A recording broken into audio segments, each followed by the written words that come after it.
What's the best way to dissolve ogbono before adding it to soup? Because today I used hot water and it still formed small lumps. And honestly, at some point I just gave up because hunger was seriously holding me.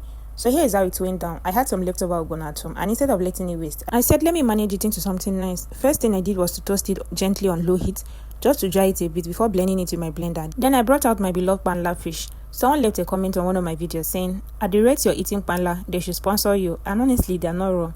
I washed the fish well, threw it into the pot, added water and palm oil, and let it cook.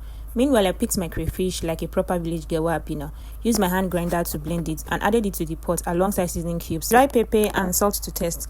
Now here comes the wahala, dissolving ogbono. I poured hot water on it like I used to, stirred and stirred, but the lump said no, we buy here. At that point, I said, I beg. I just poured everything inside the pot like that because the hunger I was feeling, no be joke.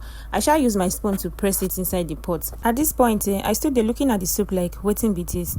I felt like a whole joke. Me, we just want to eat in peace. But I said, no, not today. Hunger will not disgrace me. So I carried my spoon, stirred that thing with faith, hoping that everything would dissolve, but it didn't really dissolve the way I wanted it to be. Just before the final testing, I rinsed my already washed bitter leaves and added it last. Food was finally ready, and the way I rushed the first few spoons, you'd think I was in an underground eating competition.